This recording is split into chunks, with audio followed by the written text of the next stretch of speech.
Hello, I'm Tara Ruckman. And I'm Stephanie Howe, and we are Control the Chaos EDU. Are you burnout? Are you feeling frustrated or overwhelmed? Or maybe it's the opposite, and you're a go-getter and want to level up.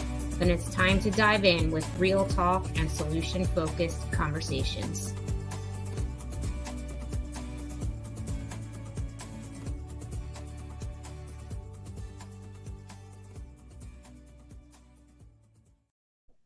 Hello, and welcome to today's Control the Chaos conversation.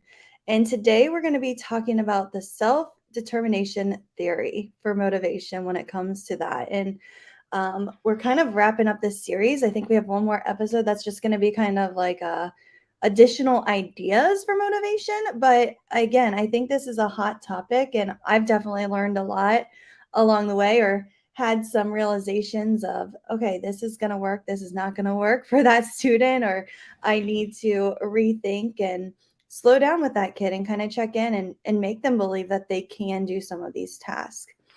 And so now that we are at the self-determination theory, I kind of think back to school, right? And we kind of look at students, and some students might be really, really motivated, where other students might not have that determination and motivation. And it's just kind of interesting too. I think it depends on the task. I think there's a lot of different factors that come into play when it comes to motivation and being determined and all of that kind of stuff. But I do think that there's different things that we can do in our classroom. And so, for example, this last week at soccer was really rough. My photos on social media don't look like it. And so AJ really struggled at soccer this week. We went, and his coach that's typically there was not there. And so I was thinking about our executive functioning skills, and AJ was, he was kind of freaking out, like it was out of his routine. And I was like, man, I got to work on flexibility with this kid. Always goes back to executive functioning. I got to start working on flexibility with him, because he would not participate because there was a new coach there. And this was the last practice. Like, I was really sad. And so I sat with him. I talked to him, like, you can do it. Like, the new coach is really nice. Your old coach is just sick. Well, why is she sick? I don't know. But I was like, just got a cold, and I'm just trying to think of all the reasons. And so then he kept like kind of, trying to escape soccer practice because of this change in his life. So he did not participate at all, which was very, very disappointing to me. And we were about to leave, and the new coach gave me his certificate, and they got like a little gift for it being their last soccer practice. And I'm a mean mom, I think. Like, I doubt it. You can't. You don't have a mean bone in your body. Come on. Well, I looked at AJ and I said, you are not getting this prize or certificate until you pass my practice. And I go, we will go home, and if it's not today, it's tomorrow, and you will do all of the drills, and they better be perfect, or you're not getting this certificate. And then I also told him no Chick-fil-A. Is that his favorite? Yeah, if we usually go to Chick-fil-A, that's like our Monday routine after soccer. And so he started to freak out because he knows I'm one for my word. Where I think some other people in his life, say things and then they give it to him anyway. And so once I said no Chick-fil-A, he was motivated. Motivated by Chick-fil-A. Yeah, I said, you can get Chick-fil-A if you correct your behavior. So if you go and tell the soccer coach sorry, because you made him feel really bad for having to come when he was doing this other coach a favor. And then if you can make your last goal, you'll get your certificate and your hat, and we'll go to Chick-fil-A. So I did have to kind of bribe him. But he did make his last goal, and he did say sorry. So because he did that, we ended up going to Chick-fil-A, and I did not have to do my intense soccer practice that I had planned in my head. You didn't bribe him. You motivated him. There we go. Yeah, so that was kind of my thing. And again, AJ is a pretty motivated kid, but one thing out of his routine, or he felt like, I don't know, maybe the coach that is typically there, she's very animated, she's very good with the kids, where this new coach was a young, maybe college student, and it was out of his routine. And I think too that other coach made him feel confident that he could be successful in soccer. Maybe, I don't know. He's two. But because she wasn't there, he did not perform to his best. So Yeah. that really brings us to, like, that's just a great story to lead into. The self-determination theory really focuses on the factors that influence our intrinsic and extrinsic motivation. So understanding what motivates students to act or persist the way they do within the classroom, or maybe it's specials, or really any educational setting that they're in. And it's all about primarily meeting their individual basic psychological needs, right? So when we look at those basic psychological needs, what are they for students? I know you had talked about creating that psychologically safe environment for students before, making a student feel safe, their basic needs being met. There's not as much learning going on if those things are not happening within the classroom. Um, or if a student has experienced trauma, their basic needs might be a little bit different than a student that hasn't experienced trauma, because their environment doesn't feel as safe. So we might have to do a little bit extra to meet their psychological needs when you think about those kids. If I'm a student that has experienced abuse, um and I go into a classroom and maybe my abuser was um a 5 foot female. I'm saying that because I'm 5'2". My abuser was a 5 foot female, and Mrs. Ruckman is a 5 foot female. Then Mrs. Ruckman might be a little bit scary, and I have to find different ways to make sure that student understands that I'm a safe person, and that way I can meet that student's psychological needs. So how are the students motivated? Now, somebody else that has not been abused, right? Their psychological needs are much different. They might not feel unsafe or threatened by me because they never experienced what the other student needs. So, we're also thinking about that self determination theory. um, the satisfaction of basic psychological needs that can be individualized.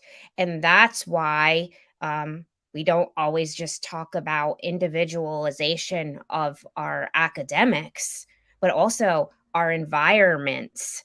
Um, di- Many different pieces and moving parts of what we do in our school day. So that's really important to understand.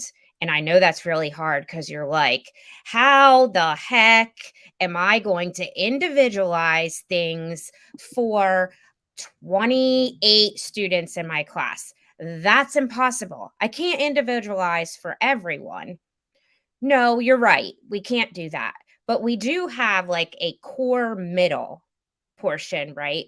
That you're going to meet. So you have your outliers, your few on the top, your few on the bottom. So if you aim to meet the ones on the top, the basic psychological needs of the one on the top, the basic psychological needs of the one on the bottom, you'll get all the ones in the middle in between. So that's kind of what we're going to talk about today is that self-determination theory, or SDT is another acronym because we have acronyms for everything in education. So if you hear SDT, that's what we're talking about. So now we're going to get into some strategies of what are the strategies to motivate in this self-determination theory. Yeah, so the first one is autonomy. And so here are just some ideas of ways that you could add autonomy into your lesson Maybe you provide your students choice. So giving them different choices. And I went to a training yesterday that Tara led, and it could be as simple as, do you want to do your homework and a pen or a pencil? It doesn't matter. You're getting it done, but there's a choice there. And so it can just kind of help students go, oh, I get to use a pen today, but they're still getting that same task done. There is just a little bit of choice within them choosing how they get that done. Maybe you co-create different rubrics. What is the expectation for different lessons? You also want to provide those students with feedback during this stage too. Yeah, and I think thinking along those lines, right? This is a tough one because we often are like, well, I'm just the teacher. They should just do what I say, right? Like I don't know. And some parents feel like that. I'm the parent, just do what I say. Um but we have to think about that there are things, I mean, holistically, we would love it if every student was intrinsically motivated for to learn everything in school, to learn the learning objectives. Yes, I'm excited about this book that we're reading. I'm excited about Romeo and Juliet. I'm intrinsically motivated, right? Um wrong. Kids are not always going to be intrinsically motivated by the things that we have to offer them in the educational setting. So I know that sometimes we're just like, well, they should just do it. They should just know it's their grades. We're the teachers. But like, are you always intrinsically motivated to go to work? No, we're not. There we get paid to come to work. We're extrinsically motivated to work every single day, right? So think about that when you're wrapping your head around the motivation, because some teachers are like, well, I shouldn't have to bribe them to do their work, or I shouldn't have to give them positive reinforcement to do their work. This is school. They should just, follow along the silver line and do what they're told. But it's not always like that. And sometimes that's a mind shift. We have to create some of that extrinsic motivation with some of these strategies. So then maybe later they will be intrinsically motivated if we wrap relevance around it. So our next set of strategies are competence strategies. So some low stake assessments, right? Like we don't always have to put this high value on our assessments. They could just be little bits and pieces of informal things to kind of get that feedback from students. Um, Providing lots of early feedback for students, making sure that we look at the scaffolding of assignments, how we are creating that clarity. Steph does a Wonderwall board, and it's being used for PD. It's being used for a tier 2 behavior plan. It's being used in multiple different ways. I used it in a PD yesterday and the day before for some internal monitoring we did, but just breaking that clarity piece down for students, setting high but achievable learning objectives, right? If they never experience success and they're always experiencing failure, are they really going to be motivated?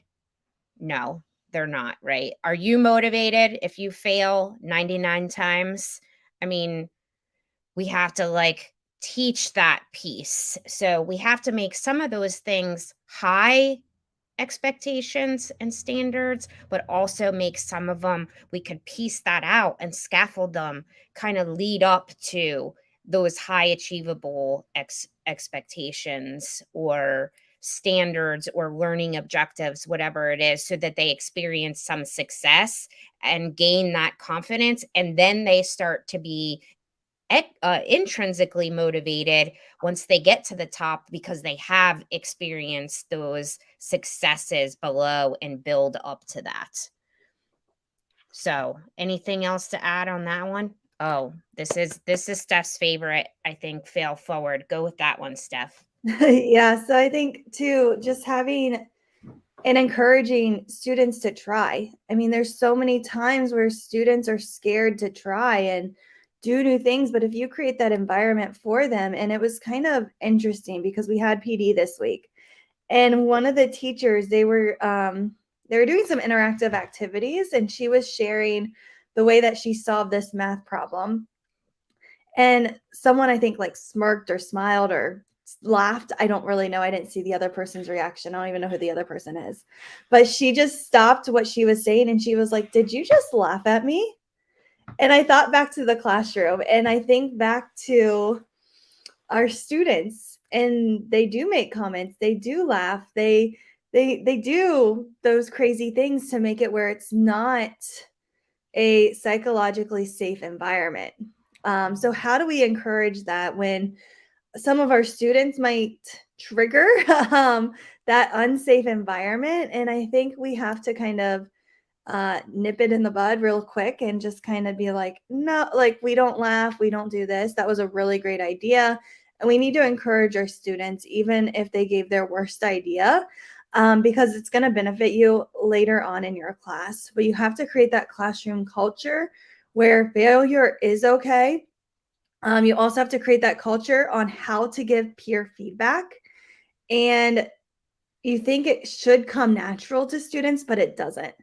And so you might need to teach them sentence starters. You might need to teach them what to look for, how to give feedback, what to say, what not to say, and kind of go from there. And you have to praise your students along the way. So again, just creating that whole atmosphere, because just when that teacher said that, I was like, most kids wouldn't say like, "Did you laugh at me?" They would have just gone off. They would have just been like, or they would have felt stupid and they would have shut down right away because they saw somebody was laughing at how they were explaining something. So I think that's really important to look for, which then brings us to the final piece of this, which is relatedness. And this is, how are you going to connect your class, right? And when we were at the Teach Better conference, CJ Reynolds shared this activity. It's the Life Odyssey. And what you do, and it was really powerful, is you have a slide deck of just 10 slides with just images. It doesn't need to be fancy. It just needs to have like 10 different life events that made you who you are now. And what he made us do is he made us just brainstorm 10 events that kind of have formed us into the person we are. And so for him, he shared that his dad died at a pretty young age, and I wouldn't have known that. There's different things in our students' lives that we just don't know because we don't ask, or we don't ask them to kind of share. So he shared that right away. And so he said that because he shares that, a lot of students are able to maybe connect with him because they had someone really close to them pass away. And so when I was making my list, I then had to share with the person next to me, and her parents got a divorce at this certain age, and this happened to her. And so we were able to build a stronger connection, and I was able to kind of see her differently than just, "Hey, how are you?" surface level kind of activity. So highly suggest this activity. Either do it start of the year, now might be a good time, or even mid-year. But again, students just brainstorm 10 moments that made them who they are. They create 10 slides about the events, and then they take about 2 minutes to maybe create like a Flipgrid or share their events. And then they can watch other students in their classes and start to make a connection. Because once we know the story behind people, or why someone's having an off day, we view them differently. We give them more grace rather than just being like, "Oh my gosh, like this person's super mean." We can kind of go, "They're dealing with this right now," or, "Okay, I'm dealing with this, so I'm going to be a little cranky today." And so again, that goes with like small talk, starting your class, just asking your students, "How did this go? How was your week? How was soccer?" Whatever, and just kind of getting to know them. You can also do this in one-on-one meetings, where before you start the curriculum, you just kind of, again, check in with your students.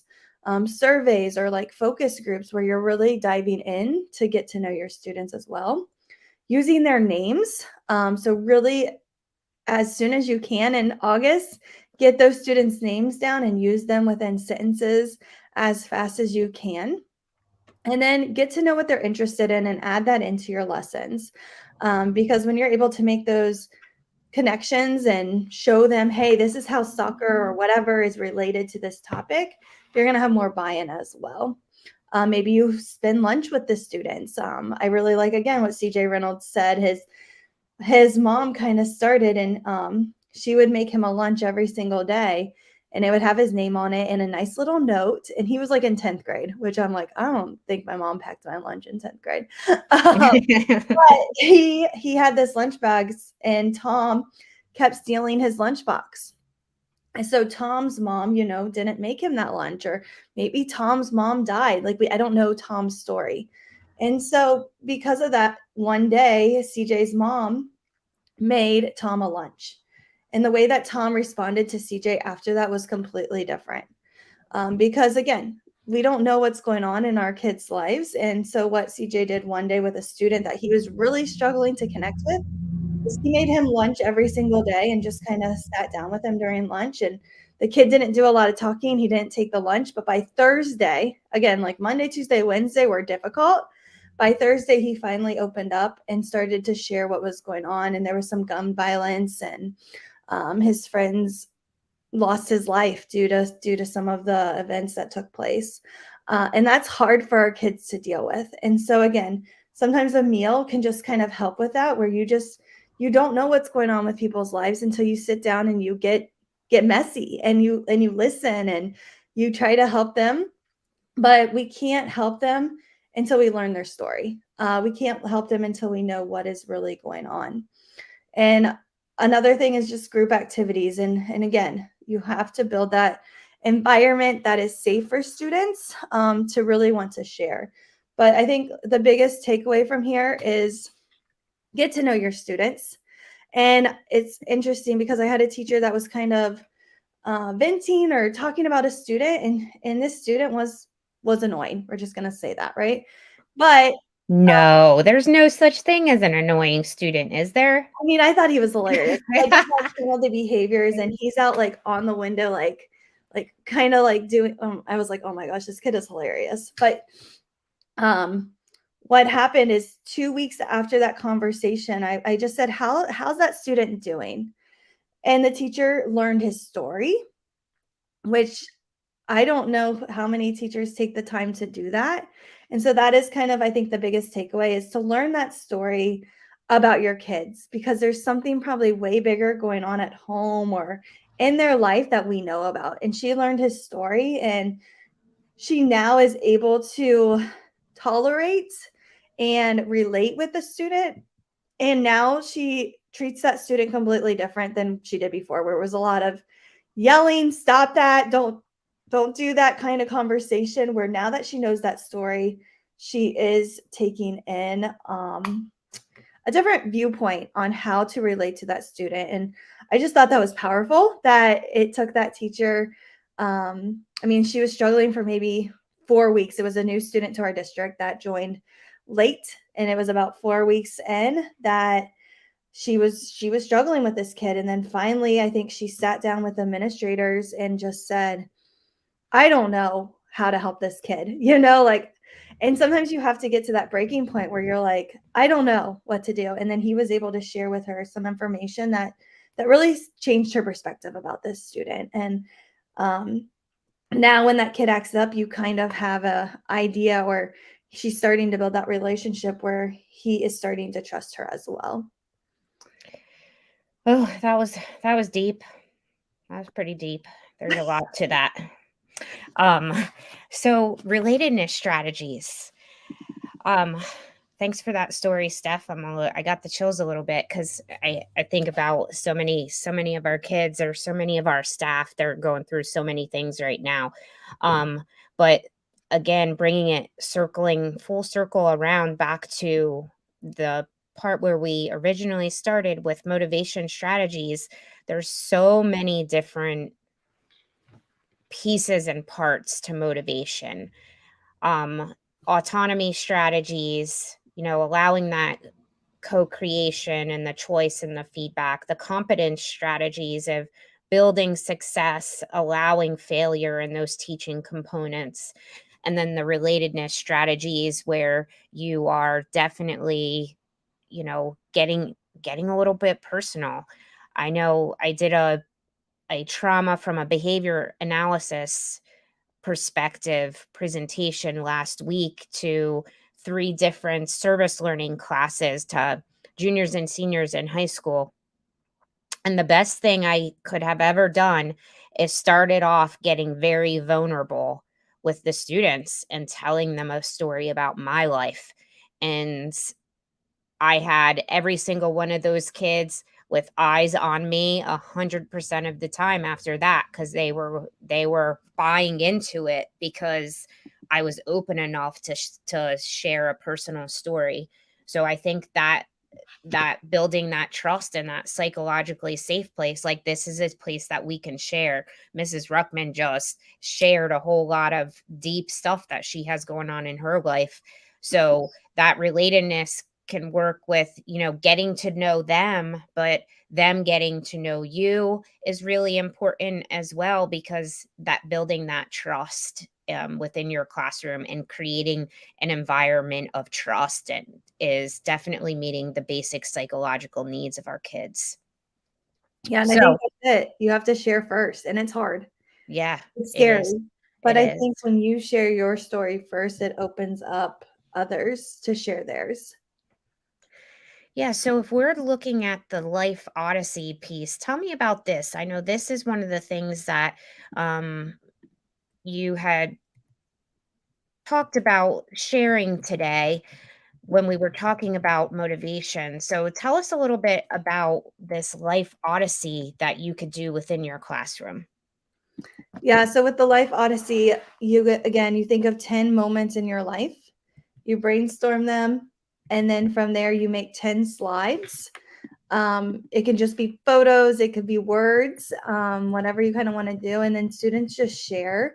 But I liked that it was 10 events because you really have to think about, okay, what 10 events have formed me as an individual to who I am, and those struggles and that accomplishments that I've done in my own life, because we all have some type of battle we're facing or going to face to form us, but we also have different events that also we are able to overcome and feel that success. So once students make those 10 events, they then share them, and again they can share them with a whole class.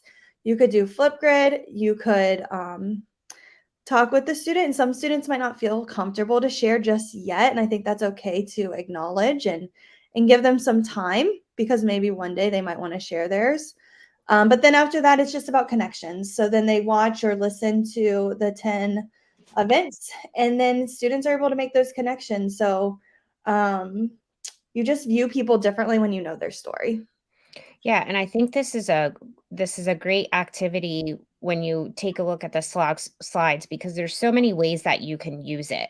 Because you could do a life odyssey, but you could change it up a little bit and do this as in whatever the topic is. So you brainstorm 10 things in your life that may relate to, say, we're doing economics. Say we're doing something, and I don't know, in ELA, a novel, maybe 10 ways that you can think about relating to the, not like your life relates to the novel.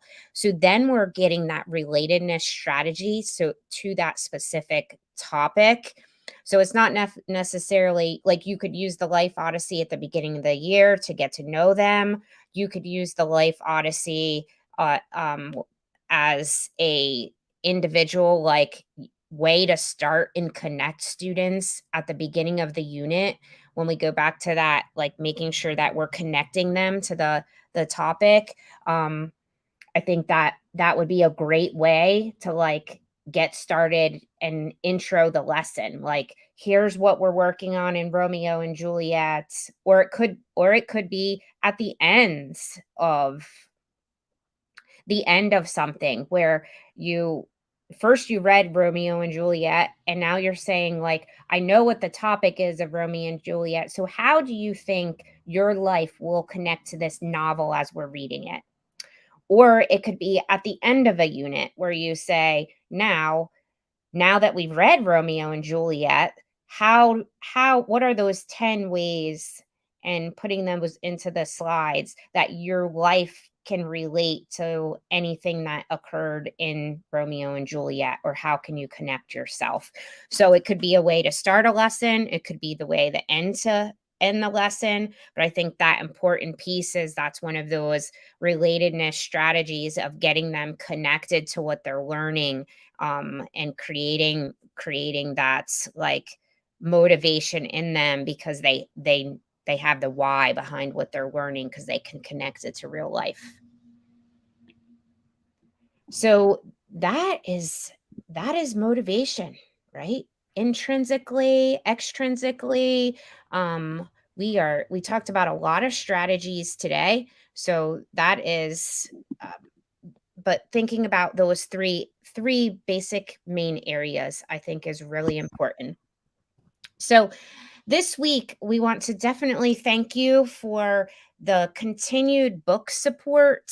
I sent Steph a message the other day. I got, a text of a picture of the book. So excited to start reading, and I was like, I don't even know this number. So we keep getting text, we keep getting posts on social media. Can't wait to read it. So I thank everyone for that. And I'm looking forward to getting some of your feedback on how it's going. So we appreciate all that support. And I will have to add, on a personal level, I appreciate the support from our friends and our people at work for everything that they do for me as fighting this battle with cancer. So on a personal level, I just want to share my support and thank you, appreciation for the support. It's been amazing. I work with some wonderful people, and the support on social media and the messages and the phone calls and the text is awesome. Not just the book support, but personally. So thank everyone for that. And your call to action this week is to like, subscribe, share, leave us a review. We would love to have a review of what you think about our podcast. And until next time, control the chaos.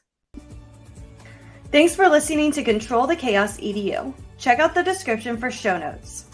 We look forward to connecting with you on social media. Subscribe to the weekly podcast so you never miss an episode. Control the chaos. Until next time.